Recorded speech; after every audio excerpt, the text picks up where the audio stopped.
Hi everyone, welcome back to Jafar education. నేను మీ జాఫర్.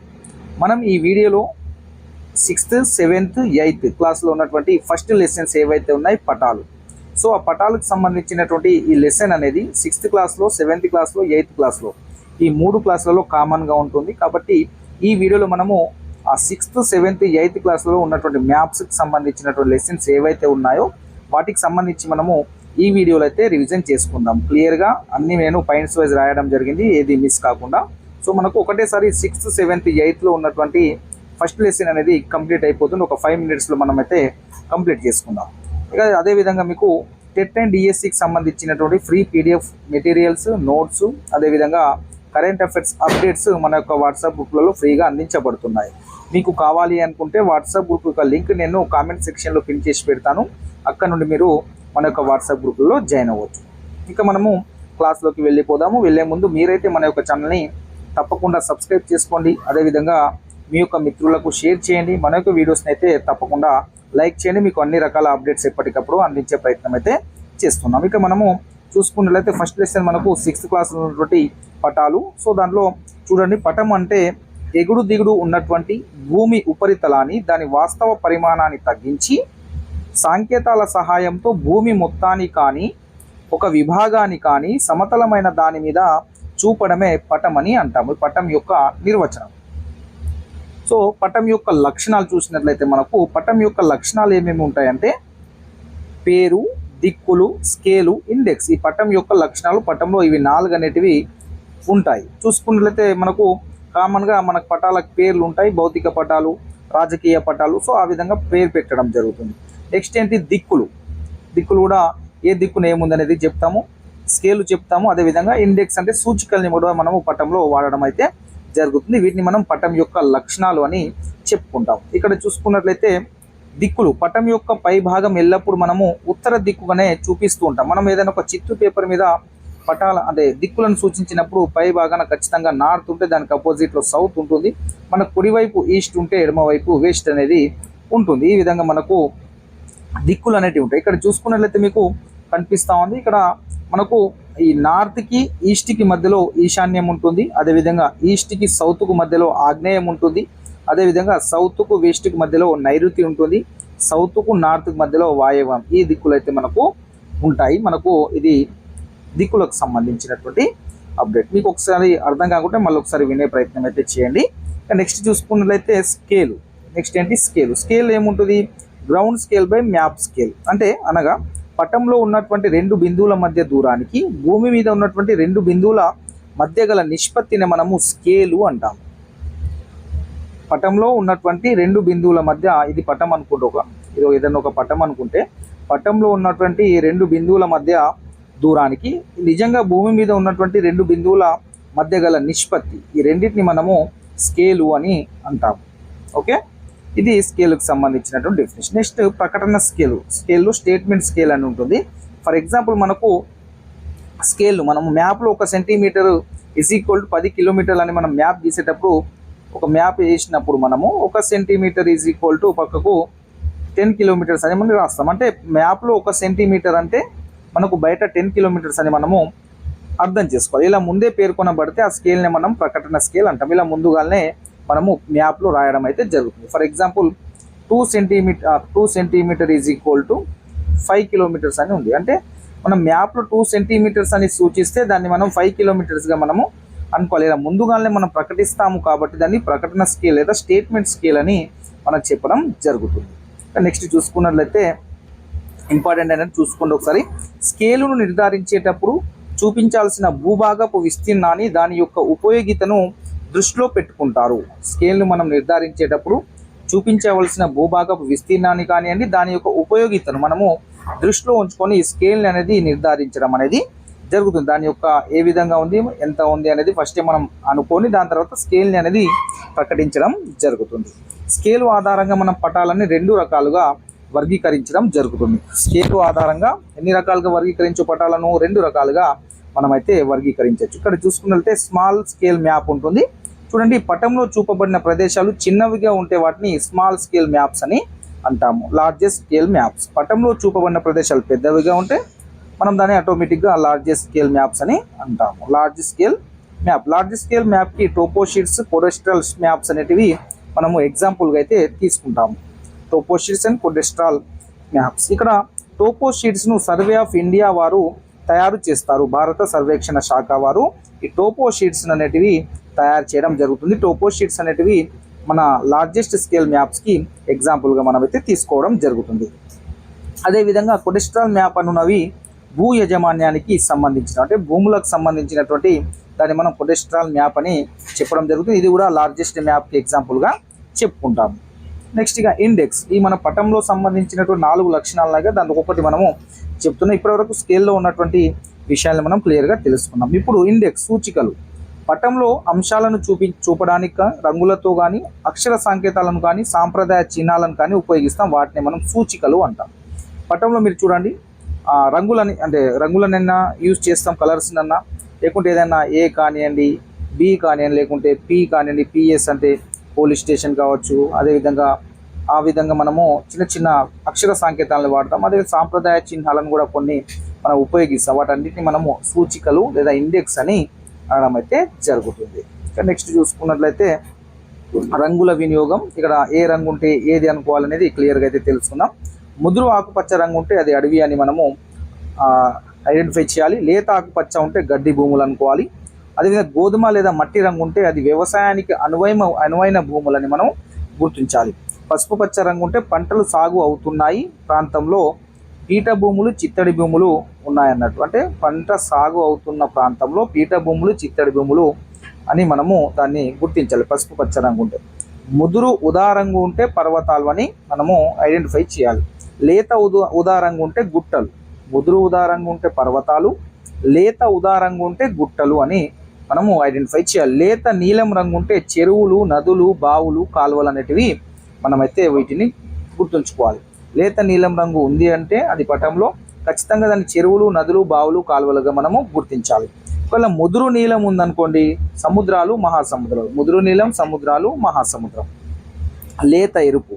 లేత ఎరుపు ఉంటే బంజారు భూములు, అంటే పండించడానికి అనువైనవి కాదు, బీడు భూములని అర్థం. లేత ఎరుపు రంగులో ఉంటాయి. తెలుపు రంగు ఉంటే ఖనిజాలు లభ్యమయ్యే ప్రాంతాలు. తెలుపు రంగు ఉంటే ఖనిజాలు లభ్యమయ్యే ప్రాంతాలు. ఇక నలుపు రంగు ఉందనుకోండి, సరిహద్దులను చూపించేది నలుపు రంగులో ఉంటుంది. ఇది మనకు రంగులకు సంబంధించి మీకైతే క్లియర్ అయింది అనుకుంటా. ఇవి క్లియర్గా మీరు ఒకసారి చూడండి. నేను మీకు మళ్ళీ ఈ యొక్క నోట్స్ నేను మీకు మన యొక్క వాట్సాప్ గ్రూప్లో నేను షేర్ చేస్తాను. ఈ అక్షర సంకేతాలు ఇవేమో రంగులను వాడతామని చెప్పాము మన ఇంతకుముందు మ్యాప్లలో.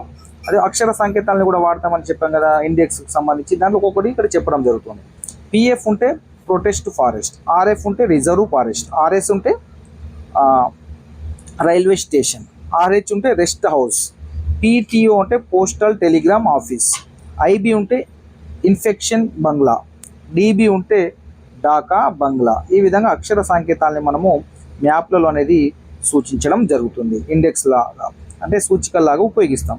పిఎస్ ఉంటే పోలీస్ స్టేషన్, బిఎం ఉంటే బెంచ్ మార్క్, సిహెచ్ ఉంటే మనము ఈ విధంగా అయితే చెప్పడం అయితే జరుగుతుంది. ఇవన్నీ అక్షర సంకేతాలుగా మనము ఉపయోగిస్తాం. సిహెచ్ అంటే సర్క్యూట్ హౌస్గా మనం చెప్పడం జరుగుతుంది. అదేవిధంగా ఎన్ఏజిఏ, ఎంఈఆర్ఎస్, అదేవిధంగా కేహెచ్ఏఎస్ఐ ఇలా చూపబడిన అక్షర సంకేతాలను ఒక ప్రత్యేకమైన గిరిజన జాతి యొక్క ఆవాసాలుగా మనం చూపుతాం. ఏమైనా ప్రత్యేకమైన గిరిజన జాతుల యొక్క ఆవాసాలు ఉంటే దాన్ని మనము ఈ విధమైన అక్షర సంకేతాలతోటి మన పట్టంలో చూపుతాం. ఎన్ఏజిఏ, ఎంఈఆర్ఎస్, కేహెచ్ఏఎస్ఐ అనే ఈ విధంగా అక్షర సంకేతాలు ఉంటే ఖచ్చితంగా దాన్ని మనం గిరిజన జాతి యొక్క ఆవాసాలుగా మనం గుర్తించాలి అనుకోవాలి. ఇవేమో అక్షర సంకేతాలు. ఫస్ట్ ఏమో రంగులకు సంబంధించినటువంటి చూడండి, ఫస్ట్ రంగులు అయిపోయింది. నెక్స్ట్ అక్షర సంకేతాలు అయిపోయినాయి. నెక్స్ట్ మనము సాంప్రదాయ చిహ్నాలు కూడా ఉపయోగిస్తాం పటంలో. సాంప్రదాయ ఈ విధంగా ఉంటే మీరు జనావాసాలను తెలుపుతా, అంటే జనాభా ఉంటే ఆ జనాభా యొక్క ఆవాసాలను తెలిపేటటువంటి సాంప్రదాయ చిహ్నాలు ఈ విధంగా ఉంటాయి. నిర్జన కోట అనేది ఈ విధమైన మ్యాప్ అయితే ఉంటుంది. శాశ్వత గుడిసెలు ఉంటే ఈ విధంగా ఉంటుంది. ఒకవేళ తాత్కాలిక గుడిసెలు అనుకుని దాని మీద అంటే మన లైన్స్ అనేటివి రాకుండా ఉంటాయి తాత్కాలిక గుడిసెలు. నెక్స్ట్ ఇక్కడ యూనియన్ లాగా, ఇంటర్సెక్షన్ లాగా ఉంటాయి కదా, ఇలా ఉంటే మనం సమాధులు అనుకోవాలి. ఏమనుకోవాలి? సమాధులు. నెక్స్ట్ ఇట్లా ఓన్లీ నిలువు గీతలు ఉంటే మాత్రం దీన్ని మనం మీటర్ గేజ్ అనుకుంటాము. సో ఈ విధంగా ఉంటే మనం దీర్ఘచతురస్రం లాగా ఉంటే దీన్ని మనం బ్రాడ్ గేజ్ అని అంటాము. ఇక ఒక మన ఫుల్ స్టాప్ లాగా ఉంటే ఈ విధంగా చుక్కలాగా ఉంటే డార్క్ చుక్కలాగా ఉంటే దాన్ని మనం గని అని గుర్తించాలి. ఏమంటాం? గని. ఈ విధంగా ఉంటే మనం తారు రోడ్ అనాలి. ఓన్లీ ఈ విధంగా ఉంటే మనం మట్టి రోడ్ అని మనం ఐడెంటిఫై చేయాల్సి ఉంటుంది. ఒకవేళ ఈ విధంగా ఉండి రోడ్డుకి మధ్యలో ఈ విధంగా ఉంటే దీన్ని మనము వంతెన గల రోడ్ అని అనుకోవాలి. ఓన్లీ ఒకటే గీత ఉందనుకున్న దాన్ని బల్లదారి అనాలి, బండ్లు. అదేవిధంగా ఈ విధంగా ఉంటే కాలిబాట అని మనము అయితే గుర్తించుకోవాలి పటంలో. ఇవన్నీ మనము సాంప్రదాయ చిహ్నాలకు సంబంధించి. ఇక నెక్స్ట్ చూసుకున్నట్లయితే మీకు MSL అంటే మీన్ సీ లెవెల్. ప్రపంచవ్యాప్తంగా అన్ని సముద్రాల యొక్క సరాసరిని సముద్ర ఉపరితల మట్టాన్ని 0 మీటర్లుగా నియమించారు. ప్రపంచవ్యాప్తంగా కూడా అన్ని సముద్రాల యొక్క సరాసరి సముద్ర ఉపరితల మట్టాన్ని మనము 0 మీటర్లుగా అయితే నియమించడం అయితే జరిగింది. MSL మీన్ సీ లెవెల్ అంటాం. దీనికి కారణం ఏంటంటే భూమి గుండ్రంగా ఉండడం, అన్ని వైపులకు సమానమైన గురుత్వాకర్షణను కలిగి ఉండడం ద్వారా మనము సముద్ర ఉపరితల మట్టాన్ని మనము 0 మీటర్లుగా నియమించడం అయితే జరిగింది వాళ్ళు. నెక్స్ట్ ఇక్కడ చూసుకున్నట్లయితే ఇంపార్టెంట్ నోట్ ఒకటి ఉంది. మహాసముద్రాలతోటి అనుసంధానించబడడానికి భూపరివేష్టిత సముద్రాలలో 0 మీటర్లుగా ఉండవచ్చు, ఉండకపోవచ్చును. మహాసముద్రాలతోటి అనుసంధానించబడని అంటే మహాసముద్రాలతో లింకప్ లేనటువంటి భూపరివేష్టిత సముద్రాలలో 0 మీటర్లుగా ఉండవచ్చును, ఉండకపోవచ్చును. ఇది గుర్తుపెట్టుకోండి. సో మహాసముద్రాలతో అనుసంధానించబడి ఉన్నటువంటి వారు ఖచ్చితంగా 0 మీటర్లుగా ఉంటాయి. మహాసముద్రాలతో అనుసంధానించబడినటువంటి భూపరివేష్టిత సముద్రాలలో 0 మీటర్లుగా ఉండవచ్చును, ఉండకపోవచ్చును. మీరు దీన్ని క్లియర్గా అయితే అర్థం చేసుకోండి. మీకు మళ్ళీ నేను ఈ యొక్క నోట్స్ని అయితే మన యొక్క వాట్సాప్ గ్రూప్లో షేర్ చేస్తాను. నెక్స్ట్ చూసుకున్నట్లయితే మనకు కాంటూర్ లేదా సమున్నత రేఖలు లేదా సమతల రేఖలు అంటాం. దీన్ని ఐసోలైన్స్ అని కూడా అంటాం. ఒకటే దానికి ఇన్ని పేర్లు: కాంటూర్ రేఖలు, సమున్నత రేఖలు, సమతల రేఖలు, ఐసోలైన్స్ అంటాం. సముద్ర మట్టం నుంచి సమానమైన ఎత్తుగల ప్రదేశాలను కలుపుతూ గీయబడిన ఊహా రేఖలనే మనం కాంటూర్ రేఖలు లేదా సమతల రేఖలు లేదా ఐసోలైన్స్ లేదా సమున్నత రేఖలు అని అంటాము. సో ఇది దానికి నిర్వచనం. అంటే సముద్ర మట్టం నుండి సేమ్ అంటే సమానంగా ఉన్నటువంటి సమానమైన ఎత్తుగల ప్రదేశాలను మనం ఈ విధంగా ఉన్నాయనుకోండి, సేమ్ హైట్లో ఉంటే ఇట్లా సమానమైన ఎత్తులను కలుపుతూ గీసే ఊహా రేఖలనే మనము కాంటూర్ రేఖలు అంటాము. కాంటూర్ రేఖలు లేదా సమున్నత రేఖలు లేదా ఐసోలైన్స్ యొక్క లక్షణాలు ఒకసారి చూసుకున్నట్లయితే మనము ఈ సమున్నత రేఖల యొక్క లక్షణాలు చూసుకున్నట్లయితే సమానమైన అంతరాలను కలిగి ఉంటాయి. ఇవి ఎట్టి పరిస్థితుల్లో కూడా ఖండించుకోనవు. ఒకదానికొకటి ఎట్టి పరిస్థితుల్లో ఖండించుకోవు, కానీ ఒకే చోట నుండి ప్రారంభం కావచ్చు. ఈ ఐసోలైన్స్ ఏవైతే ఉన్నాయో ఇవి ఈ ఒక్క దగ్గర నుంచి ఈ విధంగా ఒక్క నిమిషం 1 మినిట్ అదండి. ఇక్కడ చూసుకున్నట్లయితే మనము ఇది ఇక్కడ నుండి స్టార్ట్ అయినాయి అనుకుంటే ఒకటే దగ్గర నుండి స్టార్ట్ అవుతాయి, కానీ ఒకదానికొకటి ఖండించుకోవు. ఈ విధంగా స్టార్ట్ అవుతూ ఉంటాయి, బట్ ఒకదానికొకటి ఒక దగ్గర నుండి స్టార్ట్ అవుతాయి, కానీ ఒకదానికొకటి ఖండించుకోకుండా ఉంటాయి కాంటూర్ రేఖలు అనేటివి. ఇక నెక్స్ట్ చూసుకున్నట్లయితే మనము సమున్నత రేఖలు గల అన్ని ప్రదేశాలు సమానమైన ఎత్తులను కలిగి ఉంటాయి. ఎందుకంటే సమానమైన ఎత్తుగల రేఖలను సమానమైన ఎత్తులను కలుపుతూ గీసే ఊహా రేఖలనే మనం సమున్నత రేఖలు అంటాం. కాబట్టి అవి అన్నీ కూడా ప్రదేశాలన్నీ సమానమైన ఎత్తులోనే ఉంటాయి.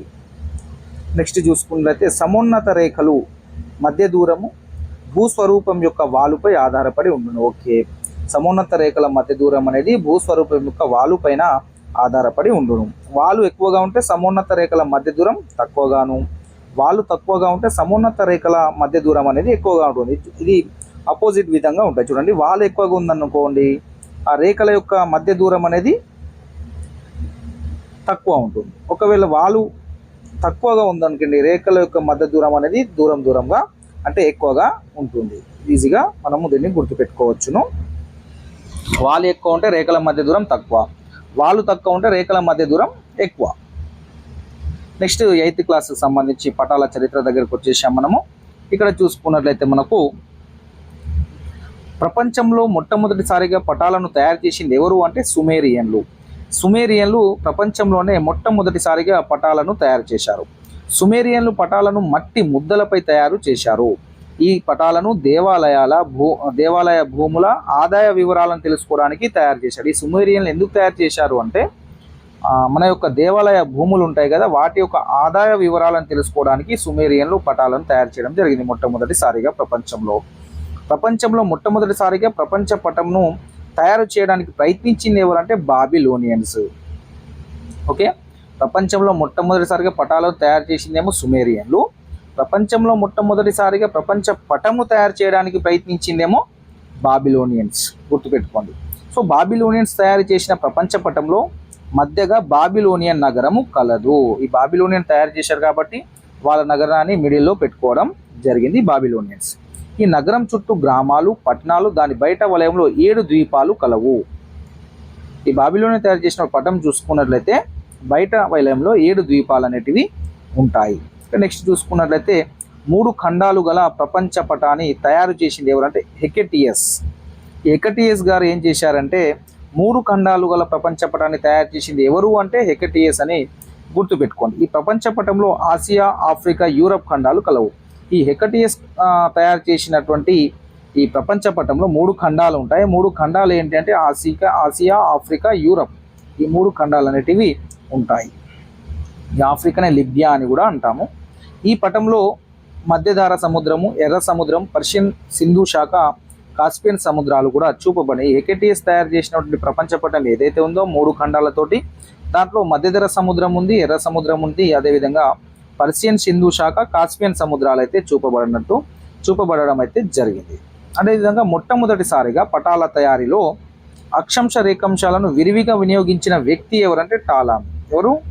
ఈ టాలమీ అనే వ్యక్తి మొట్టమొదటిసారిగా అక్షాంశ రేఖాంశాలను విరివిగా వినియోగించినటువంటి వ్యక్తి ఎవరంటే ఫస్ట్ టైము ఈ టాలమీ గారు అయితే వినియోగించడం జరిగింది.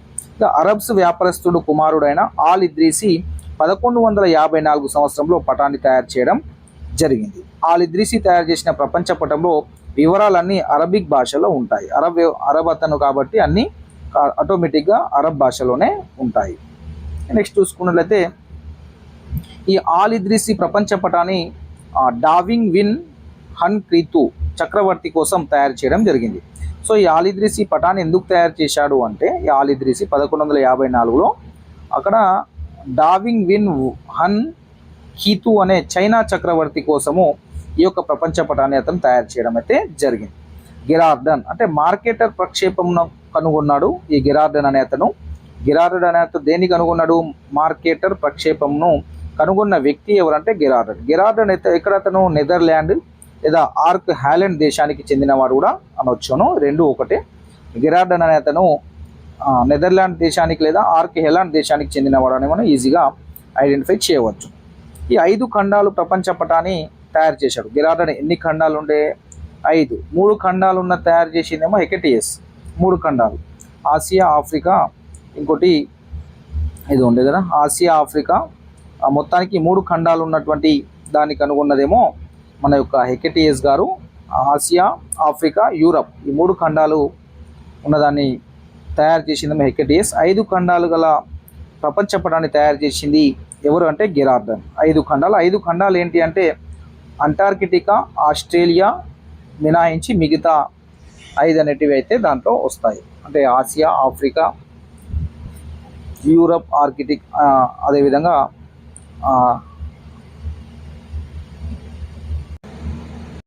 ఇక్కడ చూసుకున్నట్లయితే మనకు 5 ఖండాల ప్రపంచ పటాన్ని గిరార్డన్ గారు తయారు చేశారు. 5 ఖండాలు ఏంటంటే ఆసియా, ఆఫ్రికా, ఉత్తర అమెరికా, దక్షిణ అమెరికా, అదేవిధంగా యూరప్. ఈ 5 ఖండాలతోటి పటాన్ని తయారు చేసింది ఎవరంటే గిరార్డన్ గారు. సో అంటార్కిటికా, ఆస్ట్రేలియా మినహాయించి మిగతా 5 ఖండాలు అనేటివి మన గిరార్డన్ గారు అయితే తయారు చేయడం జరిగింది. 3 ఖండాలేమో ఆసియా, ఆఫ్రికా, యూరప్ ఖండాలు 3 తోటి తయారు చేసిందేమో హెకెటియస్. ఈ 5 ఖండాలతోటి ప్రపంచ పటాన్ని తయారు చేసిందేమో గిరార్డన్. ఇతనే మార్కెటర్ ప్రక్షేపణను కనుగొనడం అయితే జరిగింది. ఇక్కడ గిరార్డన్ ఏమో ఈ 2 ఉండవు, అంటార్కిటికా, ఆస్ట్రేలియా ఉండవు ఈ మన గిరార్డన్ తయారు చేసినటువంటి ప్రపంచ పటంలో. గిరార్డన్ డచ్ దేశ పటాల తయారీదారుల పితామహుడు అంటారు. ఈ గిరార్డన్ ఏమంటారు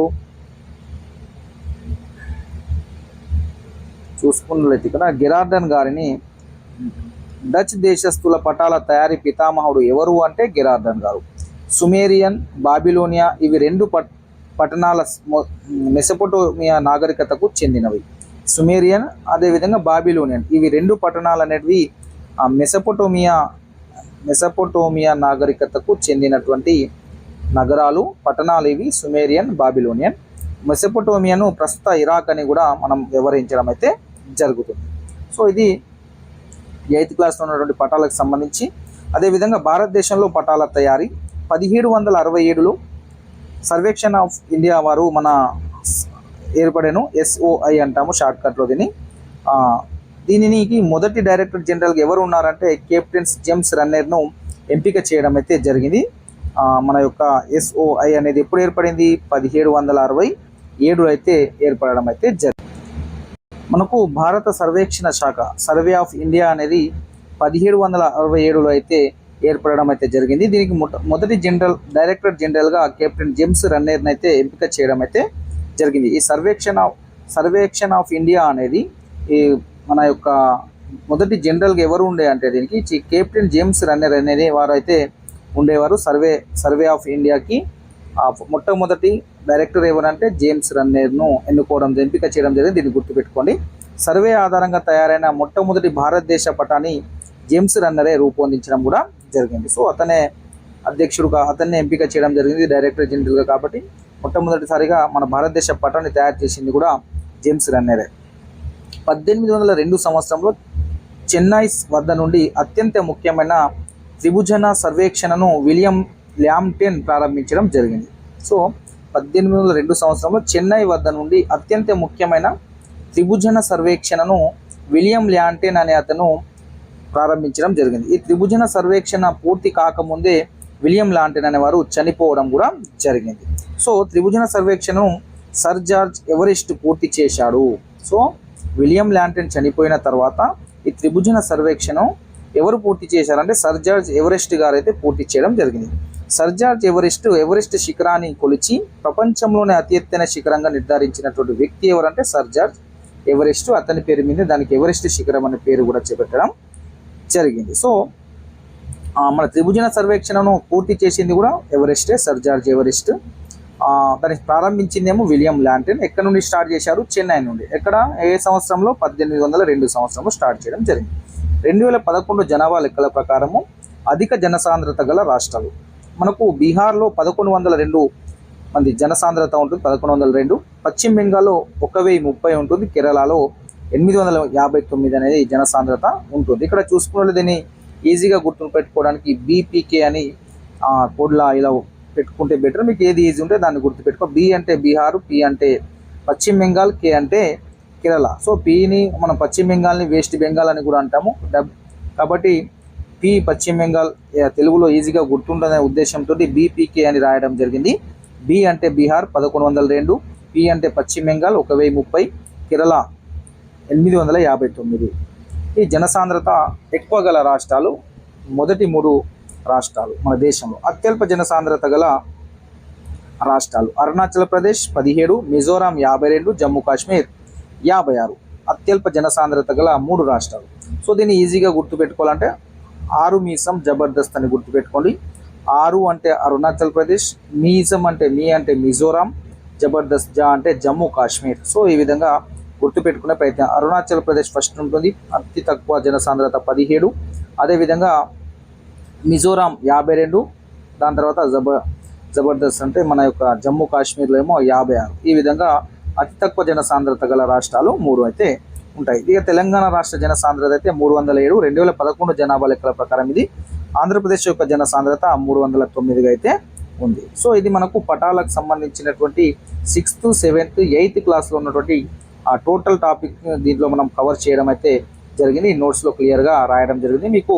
సో రివిజన్గా ఉపయోగపడుతుందనే ఉద్దేశంతో ఈ వీడియో చేయడం అయితే జరిగింది. ఈ యొక్క నోట్స్ నేను మీకు మన యొక్క వాట్సాప్ గ్రూప్లలో అందిస్తాను. మీరు తప్పకుండా మన యొక్క వీడియోస్ని లైక్ చేయండి, మన యొక్క ఛానల్ని తప్పకుండా సబ్స్క్రైబ్ చేసుకొని మీ యొక్క మిత్రులకు షేర్ చేసే ప్రయత్నం అయితే చేయండి. నెక్స్ట్ మనము దీంట్లో అడవులు లింకప్ ఉన్నటువంటి అన్ని క్లాస్ 8th, 9th, 10thలో ఉన్నటువంటి లింకప్ తీసుకొని ఈ నోట్స్ రాయడం జరిగింది. దాని తర్వాత మీకు అడవులు అయిన తర్వాత దానికి ఖనిజాలు ఉంటాయి. సో అది కూడా తీసుకోవడం జరిగింది. తర్వాత 8th క్లాస్లో ఉన్నటువంటి దాని లింకప్ టాపిక్స్ 9th, 10thలో ఉంటాయి, అవి కూడా నేను రాయడం అయితే జరిగింది. ఈ యొక్క నోట్స్ నేను మీకు గ్రూప్లో షేర్ చేస్తాను. మీరైతే మరి ఈ వీడియోని అయితే కంప్లీట్గా చూడండి. సో ఇంకేమైనా అప్డేట్స్ నేను అందించే ప్రయత్నం అయితే చేస్తాము. Thank you so much.